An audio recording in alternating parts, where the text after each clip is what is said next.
Good afternoon and welcome. My colleagues at the Federal Reserve and I are dedicated to serving the American people. We do this by steadfastly pursuing the goals that Congress has given us: maximum employment and stable prices. We're committed to making the best decisions we can based on facts and objective analysis. Today, we decided to lower the interest rates for the third time this year. We took this step to help keep the U.S. economy strong in the face of global developments and to provide some insurance against ongoing risks. As I will explain shortly, the policy adjustments we've made since last year are providing, and will continue to provide, meaningful support to the economy. We believe that monetary policy is in a good place. The U.S. economy is in its 11th year of expansion, and the baseline outlook remains favorable. The overall economy is growing at a moderate rate. Household spending continues to be strong, supported by a healthy job market, rising incomes, and solid consumer confidence. In contrast, business investment and exports remain weak, and manufacturing output has declined over the past year. Sluggish growth abroad and trade developments have been weighing on those sectors. Looking ahead, we continue to expect the economy to expand at a moderate rate, reflecting solid household spending and supportive financial conditions. The job market remains strong. The unemployment rate has been near half-century lows for a year and a half. The pace of job gains has eased this year, but has remained solid. We had expected some slowing after last year's strong pace. Participation in the labor force by people in their prime working years has been increasing, and wages have been rising, particularly for lower-paying jobs. People who live and work in low- and middle-income communities tell us that many who have struggled to find work are now getting opportunities to add new and better chapters to their lives.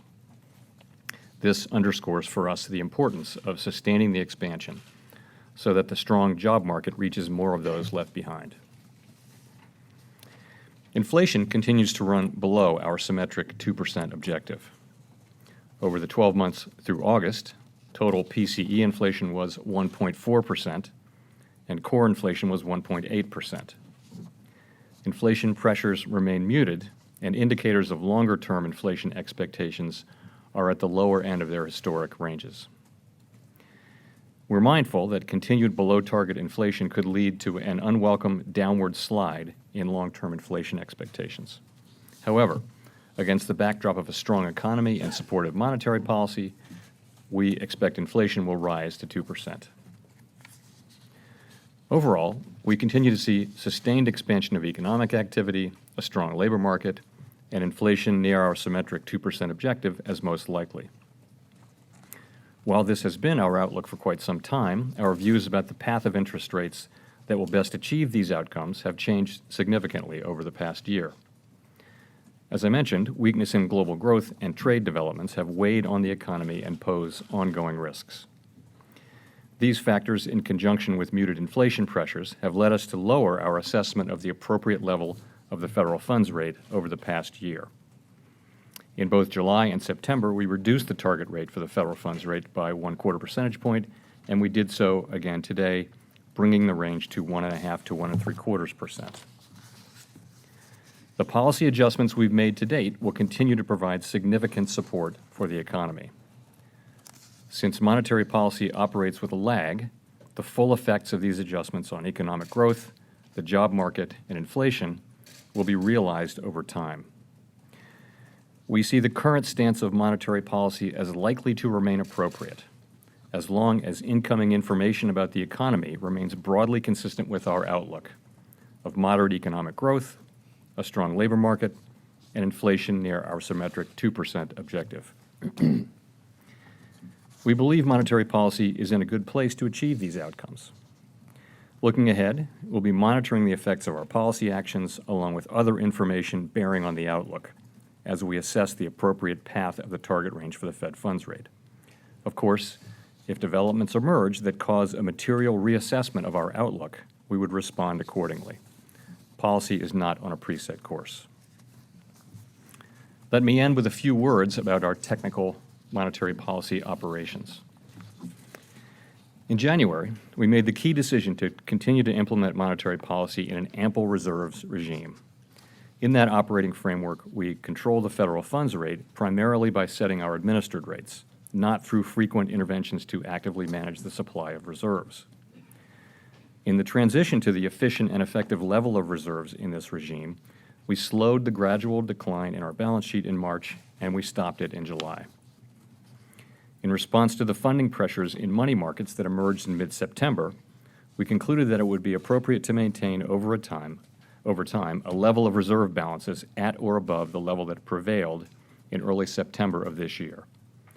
To achieve this ample level, we announced on October 11 that we would purchase Treasury bills at least into the second quarter of next year, as well as continue temporary open market operations at least through January. These actions are purely technical measures to support the effective implementation of monetary policy as we continue to learn about the appropriate level of reserves. They do not represent a change in the stance of monetary policy. In particular, our Treasury bill purchases should not be confused with the large-scale asset purchase programs that we deployed after the financial crisis. In those programs, we purchased longer-term securities to put downward pressure on longer-term interest rates and ease broader financial conditions. In contrast, increasing the supply of reserves by purchasing Treasury bills only alters the mix of short-term assets held by the public and should not materially affect demand and supply for longer-term securities or financial conditions more broadly. Thank you. I will be happy to take your questions. Michael McKee with Bloomberg Radio and Television. So I guess the question is this it? Do you consider rates to be accommodative enough now to achieve your goal of sustaining the expansion? And as far as Global Wall Street's primary question, what kind of change in the economy would cause you to reassess? Some sort of significant deterioration in what? So what we've said, to repeat, is that we see the current stance of policy as likely to remain appropriate as long as incoming information about the economy remains broadly consistent with our outlook. And we say that really because both of the performance of the economy and the stance of policy. The performance of the economy has been, particularly the household sector, has been strong, has been resilient, with low unemployment, attractive levels of job creation, wages moving up, labor force participation moving up, household confidence, and solid gains in many measures of consumer spending. The manufacturing sector, particularly manufacturing and also investment in exports, have been weaker, but overall we've seen moderate growth, a strong labor market, inflation moving up. We see the outlook as for more of the same. We also see the risks to the outlook as perhaps having moved in a positive direction over the course of this intervening period, although some things remain to be seen. So that's the economy. Turning to policy, we've moved the stance of policy over the course of year to a more accommodative stance. And after cuts at the last three meetings, the federal funds rate is now in a range between 1.5% and 1.75%. We feel that policy is well positioned to support the outlook that I described. So you ask what it would take, to move, and as I mentioned, we're going to be watching all factors. And if developments emerge that cause a material reassessment of our outlook, we would respond accordingly. But that's what it would take, a material reassessment of our outlook. If I could follow up, if the markets decide that you need to cut rates again, will you be forced to follow? We'll be looking at a full range of data about the economy and about the risks to the risks to the outlook. And I've given you a sense of what our outlook is. It's for moderate growth, a strong labor market, and inflation near our 2% objective. If something happens to cause us to materially reassess that outlook, that's what would cause us to change our views on the appropriate stance of policy. Hey, Heather. Hi, Heather Long from The Washington Post. You just said that the risks to the outlook are moving in a positive direction. I'm wondering if you could specify, is that on trade or are there other matters? This morning, we obviously learned that we've now had 2 quarters of contracting business investment, which would seem to be moving the outlook in the other direction. So in terms of risks, what I was referring to there, the principal risks that we've been monitoring have been really slowing global growth and trade policy developments. as well as muted inflation pressure. So I was really referring there to trade developments. We have that Phase 1 potential agreement with China, which, if signed and put into effect, could have the effect of reducing trade tensions and reducing uncertainty, and that would bode well, we think, for business confidence and perhaps activity over time. So that has the potential for being an improvement in the risk picture. Brexit, I would say as well, it appears that the risk of a no-deal Brexit seems to have materially declined. I think on both situations, there's plenty of risk left, but I'd have to say that the risks seem to have subsided. You ask about business investment, and that's right. Business investment has been weak, and today's reading was weak as well, and it was broad across equipment and other parts of all parts of business. Fixed investment were weak. That's consistent with what we've seen, but that's the economy we've had this year. What we've had is an economy where the consumer is really driving growth, and personal consumption expenditures were almost 3% in this quarter, in this first reading for the quarter. So overall, we see the economy as having been resilient to the winds that have been blowing this year. Can I just follow up quickly? I mean, there's this concern that I sometimes hear that with businesses have cut investment, and are they going to turn around and cut employment, sort of if they continue to be concerned. Can you give a sense of how the committee is thinking through that possibility? Yes, so that is a risk. That's a risk that we've been monitoring, but we don't see it yet. We don't see rising initial claims or layoffs or anything like that, but the risk you mentioned of the weakness in the manufacturing and export and business investment parts of the economy getting into the consumer side of the economy. We really don't see that. What we continue to see is good job creation. Unemployment has declined again, and the household survey is now at a 50-year low, has been at very close to 50-year lows for 18 months now. So it's a very positive. The consumer-facing companies that we talk to in our vast network of contacts report that consumers are doing well and are focused on the good job market and rising incomes, and that's their principal focus. So that is the thing that's pushing the economy forward, and it doesn't seem to have been affected so far by weakness in the other areas. Gina? Gina Smilik, New York Times. Thanks for taking our questions. So you've previously sort of compared this rate cutting cycle to the insurance cuts in the 90s. And in both of those instances, the Greenspan Fed took those cuts back after a while. They raised rates again fairly quickly. And I guess I'm just curious what the onus is for doing that in this cycle. What would make you guys decide it's appropriate to raise interest rates again? So the reason why we raise interest rates is because, generally, is because we see inflation as moving up or in danger of moving up significantly. And we really don't see that now. Inflation moved down in the first quarter of this year. We thought that was due to some extent to idiosyncratic or transient factors. That turns out to have been the case, so it's moved back up. But it seems to be settling in below 2%. So we really don't see that risk. And inflation expectations have also kind of moved down and sideways, both surveys and market-based over the course of this of really the recent months. And we think that inflation expectations are very important in driving actual inflation, and we're strongly committed to achieving our 2% inflation objective on a symmetric basis. We think it's essential that we do that. So we're not thinking about raising rates right now. There obviously will be times in the future where that will be appropriate. What we're really thinking now is that our current stance of policy is appropriate and will remain so as long as the outlook is broadly in keeping with our expectations. Steve Leisman, CNBC. Mr. Chairman, I'm not to make light of it, but I'm a little bit, I don't know if you can help me out with the appropriate understanding of the word appropriate here. So the statement says that the committee is going to monitor the implications of incoming information for the outlook as it assesses the appropriate path of the target range. That tells me you could go either way. You came in and you used the word appropriate that the current rate is likely to remain appropriate, which means you're on hold.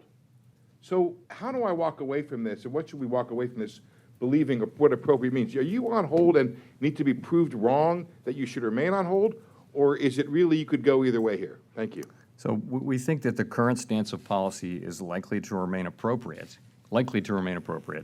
as long as incoming information about the economy is broadly consistent with our outlook, which is a positive one of moderate economic growth, strong labor market, and inflation moving close to 2%. So that's what we're saying about that.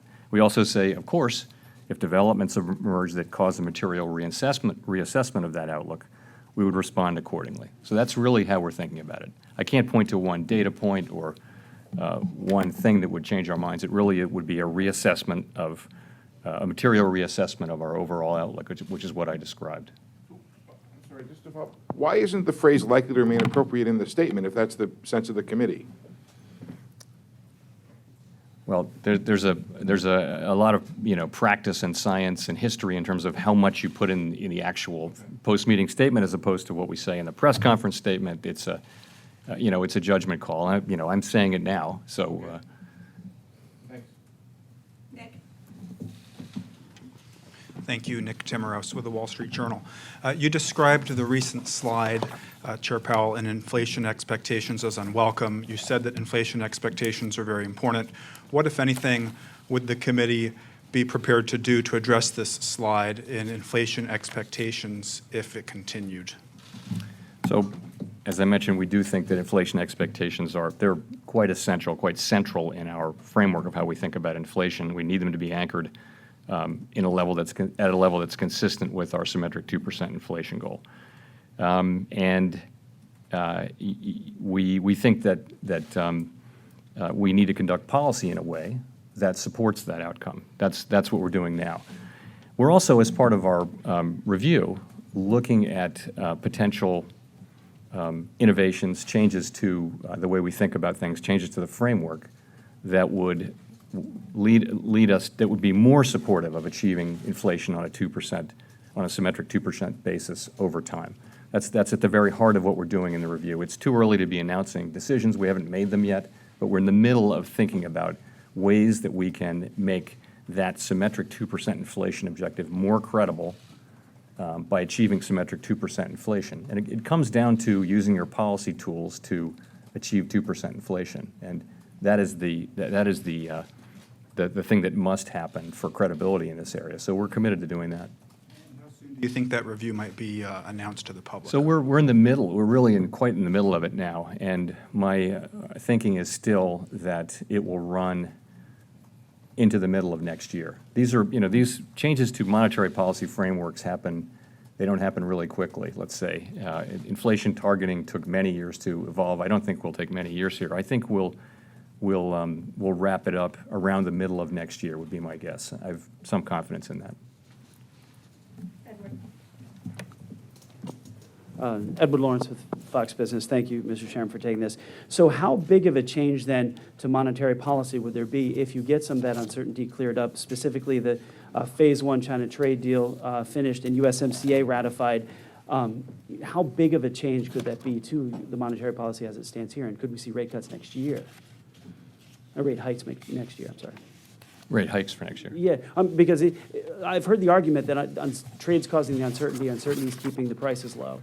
I've heard that argument from a Fed president from one of the districts. So you remove that uncertainty, prices then would naturally rise. So then could there be a point, or I guess my question is, how big of a impact on monetary policy would removing that uncertainty? So I would just say that if we were to have a sustained reduction in trade tensions, broad reduction in trade tensions, and a resolution of these uncertainties, that would bode well for business sentiment, which is trade uncertainty has been weighing on business sentiment in our judgment and the judgment of many analysts.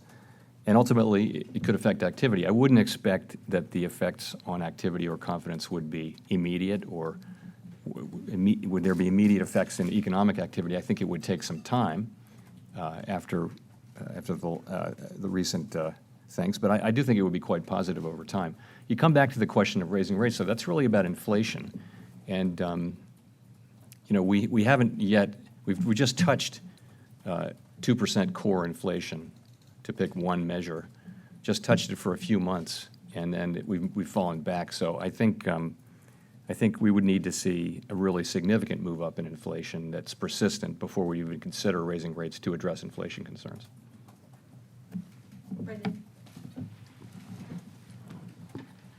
Brennan Greeley, the Financial Times. The other thing you've talked about in this review is the gains that a super high-pressure labor market have, particularly for the communities that you're talking about. You mentioned it just now when you were talking. If that's something that you're identifying and that's something that the Fed is learning more about this year, why not continue to push those gains, particularly for people who are reentering the labor force? Well, I think we're doing that. I mean, I think we're keeping. I think we've made very substantial adjustments to policy over the course of this year. If you think about it, we entered the year expecting some further rate increases. We went to patient. Now we've done 3 rate cuts. It's a very substantial shift, and the effects of it will be felt over time. So we feel like those shifts are appropriate to support exactly the outcomes you're talking about, which are a continuing strong labor market, continuing strong job creation. So if you were to describe the shifts that you've made so far, it wasn't just about trade uncertainty. It was about specifically these kinds of high-pressure labor gains that you've talked about. Well, no, it was, so we've said it was about 3 things. It's been about the slowing global economy. You have a synchronized slowdown in economic activity around the globe. It's been building for just about 18 months now, and that's having an effect on U.S. activity. That's part of the weakness in manufacturing, export, and business investment. We've had trade policy uncertainty, which we think also has been weighing on activity and investment and sentiment. And we've had inflation, which we've called out the risk of inflation running persistently below 2% as a risk that we needed to address. So we've been doing it to address all of those things. I would say the gains in the labor market have been great to see. It's particularly the fact that people at the lower end of wages have been getting most of the benefit of most of the wage gains in the last couple of years. That's a great thing. You know from our Fed Listens events that we've been hearing from people who live and work in low and moderate income communities that this is the best labor market they've seen in their lifetime, things like that. And by the way, that there's still so many people who are, still not in the labor market yet, and that there's just a lot more good that can be done there. At the same time, we have to think about the whole economy. And but yes, those gains are very positive. We do call them out. They are a reason for us to want to extend the expansion, and that's something we're committed to doing. Victoria.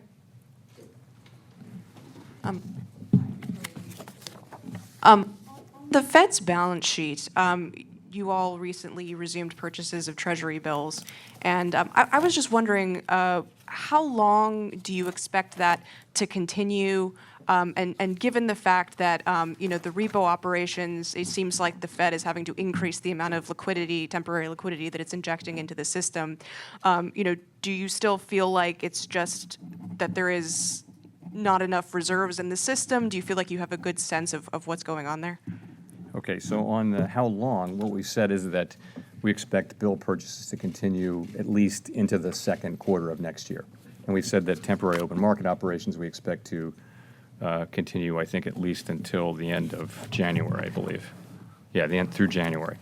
In terms of the causes, so there's a lot of forensic work going on by us and by market participants and all kinds of analysts. And one thing is that we think we need reserves to be back up to the level, the minimum level of reserves that we can have during the various fluctuations that you see with reserves is something like 1.45 trillion or a little higher, and that's the level in early September. So we're going to be adding reserves to get back to that place. That's one thing. There are also it may be one thing that was surprising about the episode was that liquidity didn't seem to flow as one might have expected. We had surveyed the banks carefully about what was their lowest comfortable level of reserves, and many banks that were well above that level did not take that excess cash and invest it in the repo market at much higher rates. They didn't do that. And so the question is why, and are there things that we can do that adjustments that we could make that would allow liquidity to flow more easily in the system without in any way sacrificing safety and soundness or financial stability. So we're looking at those. Those are not things that can happen, that can really address the situation in the short term, but those are a range of things that we're looking at as well. Howard Schneider with Reuters, and thanks for the questions. I wonder if you could give us a little more texture on sort of what the strongest or most important case is for feeling that you've now taken out adequate insurance. Is it the response you're seeing in housing and other parts of the economy, arguably, to the cuts made so far? Is it the fact that the risk environment out there globally has shifted a bit and abated a bit? Or is it something different, in the financial markets, the fact that the yield curve has righted itself, et cetera? Honestly, it's really there isn't any one factor. It's really the whole range of economic data, and also what we see as about our stance of policy, which we believe is the appropriate stance. It's really both of those things. Again, if you look at the performance of the economy through this, the consumer sector has been quite resilient. Witness today's GDP report. And it's just, again, all the things I went through earlier suggest that sector continues to be strong. We know that the manufacturing, investment, trade, export sector has been weak. That continues, but nonetheless, overall, we've got an economy that is showing moderate growth. And we think that today's setting, we're now at 1.5 to 1.75%. That is, we believe, an accommodative level and a level that will support that outlook that we have. Really, this is kind of a one-legged recovery, that unless you get some impetus from other things, exports, investment, that it's going to weaken further at some point? We don't see any evidence of that. What we see is that the consumer sector continues strong. Again, low initial claims. It's all the data we monitor. Obviously, a very broad range of data. We also see now, I think, more clearly the effects of more accommodative monetary policy on various kinds of consumer activity. You're seeing strong durable goods sales. You're seeing housing now contributing to growth for the first time in a while, 0.2, I think, this quarter. And you're seeing retail sales. The retail sales number, the PCE number, as I mentioned in today's release, was 2.9%. So that's good. And I think more broadly, monetary policy is also supporting household spending and home buying by keeping the labor market strong, keeping workers' incomes rising, and keeping consumer confidence at high levels, where it currently is. Okay, Scott Horsley at NPR.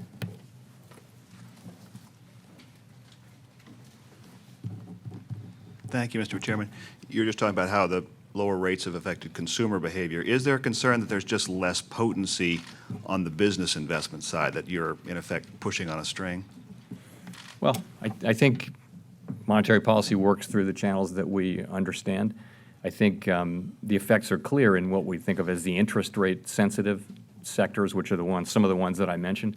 I think interest rates are a factor in business investment, but I don't believe they're the main factor and main driver. And I think what one would like to see to support greater manufacturing activity, business investment, and exports would be a global recovery. And there's a lot of monetary policy accommodation and some fiscal accommodation, maybe, in the global economy now. Not here, but perhaps elsewhere.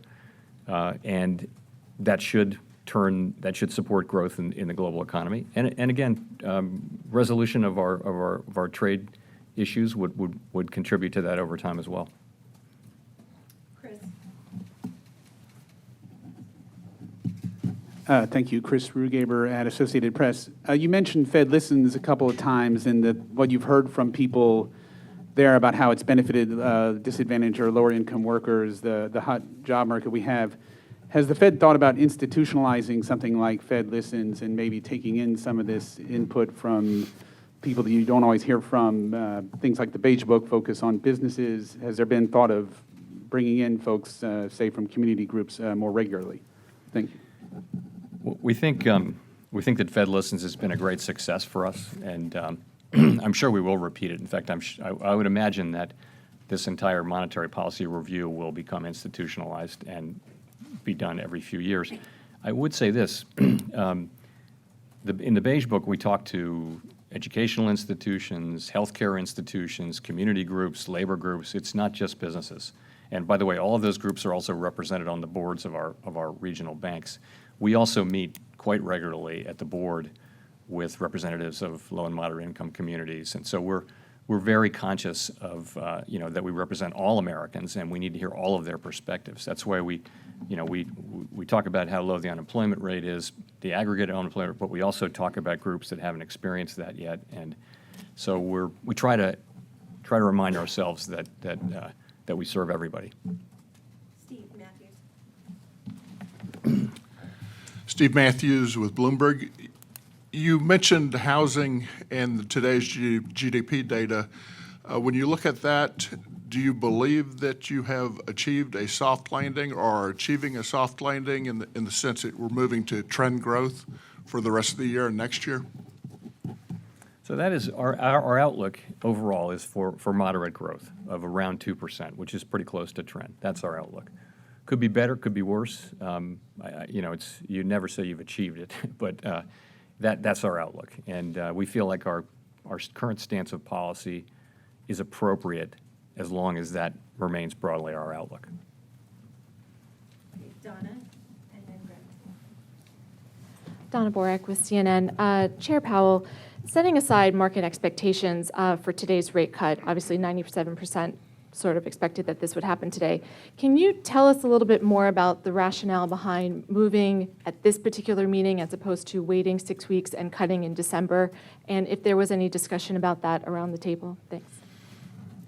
Yeah, I think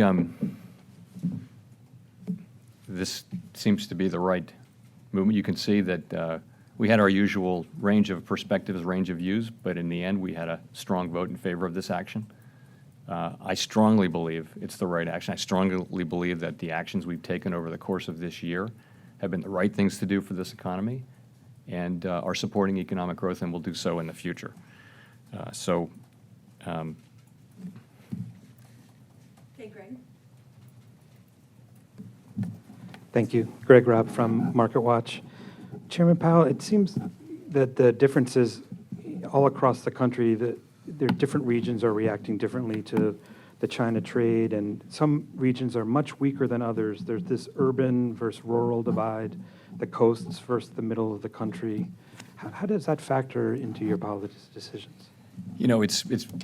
Monetary policy is famously a blunt instrument, so we can't raise interest rates someplace and lower them other places. But we're very conscious. The first thing to know is to understand that and we've called that out, as you I'm sure know, in one of our recent monetary policy reports to Congress, the sort of rural-urban disparities in employment, in growth, in all kinds of things, in health outcomes. It's a big and growing set of differences. We don't really have the tools to address that, but we call things out that are important to our economy that we may not have the right tools to best address them, but we call them out because we're spending all of our time with the economy, and those are issues that maybe have to be addressed by legislatures and at the national level and at the state level. Okay, Don, and then Virginie. Sorry, could I follow? Quick, sorry.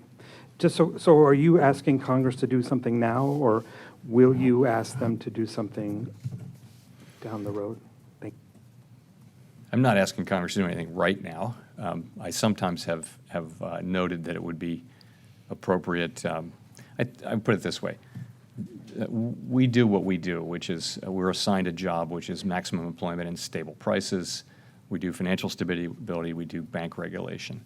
The U.S. economy faces significant longer-term challenges around potential growth, around labor force participation, around disparities of income and wealth, around all kinds of things.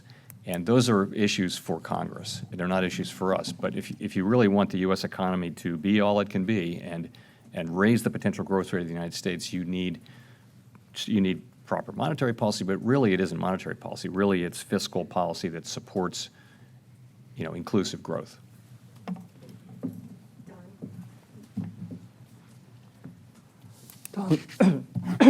Don Lee with the LA Times.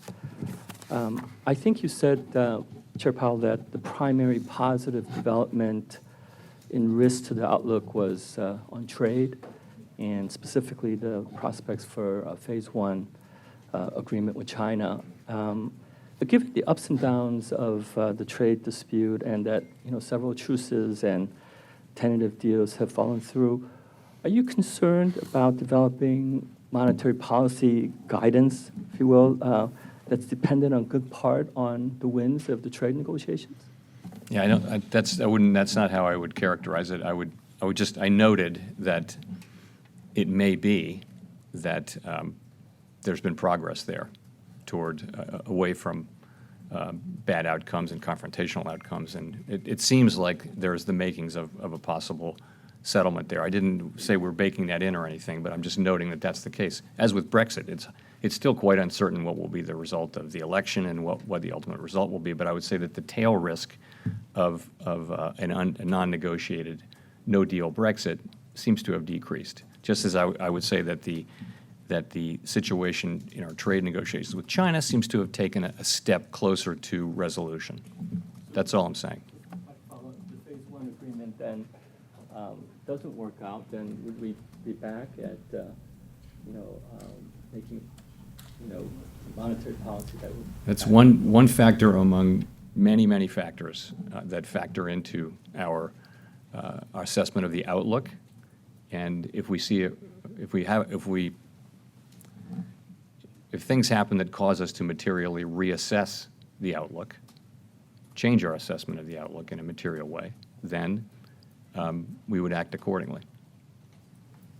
Virginie and then Paul. Virginie Montet with Agency France Press. Thank you.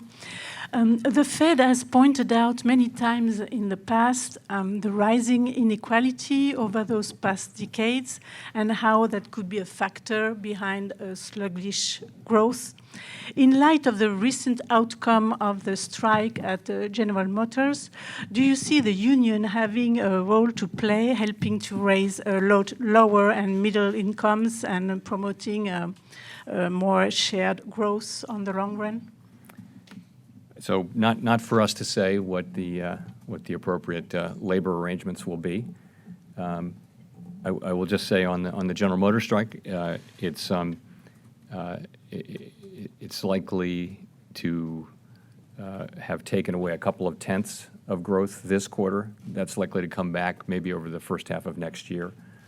And I think it's good to see it settle. But I'm not going to comment on what the appropriate labor arrangements are. That's a little bit far afield from our task here. Thank you. Thank you, Chairman. Paul Kiernan from Dow Jones Newswires. Oh, I was wondering what that was. Paul Kiernan from Dow Jones Newswires. Thank you. Thank you, Chairman. Wondering if you would categorize the current stance of monetary policy as accommodative, or if it's just, that neutral was lower than we thought at this time last year. Secondly, we're now 2 years removed from the Tax Cuts and Jobs Act, and the economy is growing at about the same pace it was before, 2%. So given your mention of fiscal policy and the role it plays in supporting long-term growth, is it fair to say that the Tax Cuts and Jobs Act worked the way it was supposed to? Thanks. Sorry, say again what your first question was. I wrote it down. I can't remember. Sorry, if policies are accommodative right now. Yes. Okay. Thanks. So if you look at where the federal funds rate is trading, it should be in the middle or maybe the lower half of the range of 150 to 175. So that means the real rate is probably modestly below zero. I think my own sense would be that that's somewhat accommodative policy.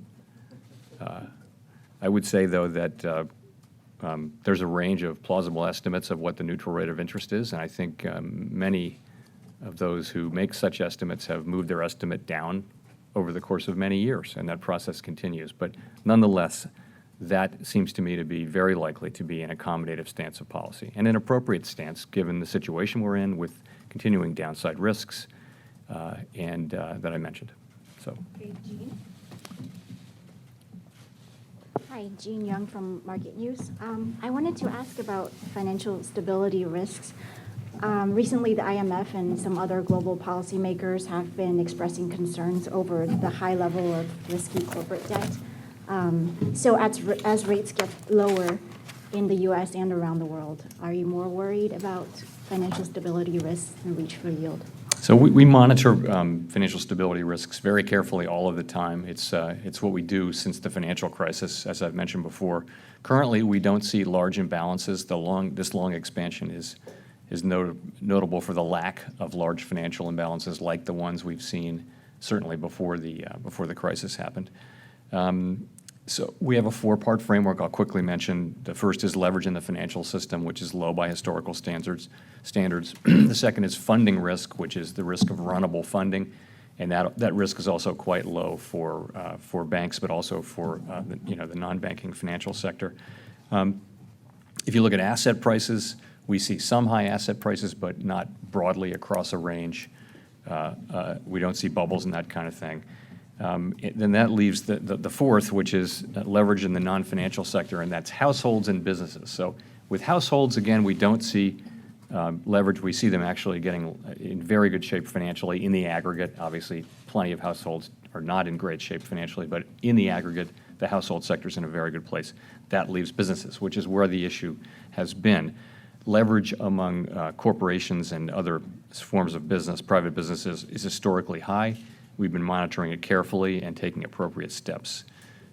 So that's what I would say. But corporate debt is one part of a larger part of our framework, and it is something that we're paying quite a bit of attention to. And it's been part of the last couple of shared national credit exams, and we've been monitoring it carefully and taking appropriate action. Nancy, and then now Sue. Hi, Nancy Marshall-Genzer with Marketplace.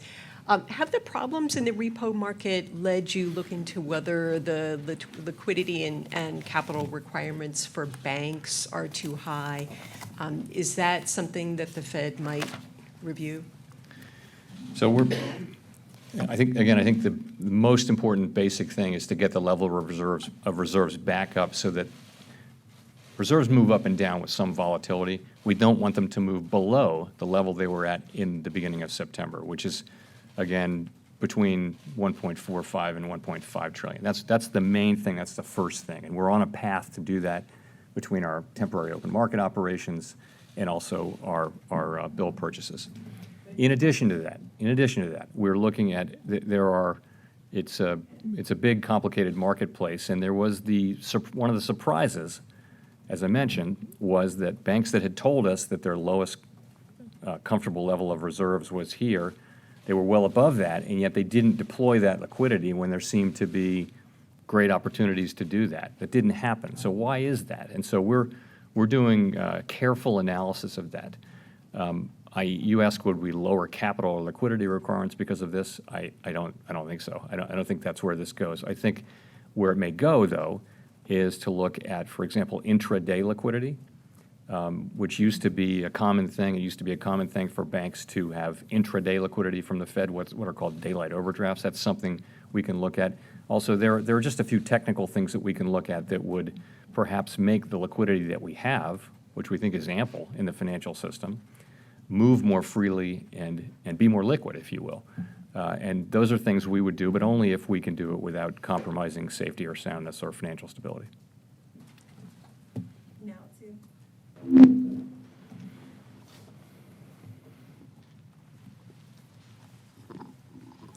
Thank you very much, Chairman Powell. Now it's Aoyama from the Asahi Shimbun, a Japanese newspaper. Given this sustained level of low inflation, even in this country, do you think there seems to be a higher possibility that lower inflation expectation will remain going forward? So do you think a Japan-like situation or Japanification of chronically low inflation and interest rates, the U.S. is getting trapped by the Japanification of this situation? Do you think so? So we of course, have watched the situation in Japan and now the situation in Europe, and we note that there are significant disinflationary pressures around the world, and we don't think we're exempt from those. But of course, if you look at our current inflation performance, it hasn't been anything like what we've seen in those other places. But we don't think, again, we don't think we're exempt from those pressures, and we are therefore strongly committed to having inflation expectations anchored at a level that is consistent with a symmetric 2% inflation objective. That's what we're committed to, and we'll use our tools to achieve. So we take the risk very seriously. It's not, the risk isn't that inflation might run a couple tenths below 2%. The risk is that what we've seen is other economies getting on a disinflationary path that it's been very hard for them to get off. Once inflation expectations start sliding down, inflation moves down, you have less, the interest rates move down as well because there's an inflation component in interest rates. And you know, we think the right thing to do is to do what we can now to hold and really move inflation expectations up so that they're squarely and firmly anchored at a level that's consistent with 2% inflation. Okay, Brian? Hi, Brian Chung with Yahoo Finance. Another type of balance sheet question, but not necessarily focused on the repo crunch. There was a discussion before that maybe we should move, or rather the Fed should move to a more neutral balance sheet, trying to remove some of the agency mortgage-backed securities that are on the balance sheet and maybe replace them with shorter-term treasuries. I haven't really heard an update on the composure or the composition of the balance sheet for right now. I'm just wondering if the Fed is actively thinking about that right now, and if so, when we might expect to hear something on that. You know, it's an issue, but it's not an issue that we're currently working on or reaching a decision or anything like that. The question of the longer run maturity composition of the balance sheet is a big one, and it's one we'll return to over time, but not imminently. Okay, Vivian with the BBC for the last question. Chairman Powell, this morning the President tweeted that we're seeing the greatest economy in American history. I just wondered, as the chair of America's central bank, what you made of that characterization. You know, I am going to maintain my longtime practice of not commenting on anything any elected official would say, but thank you. Thank you. Thanks very much.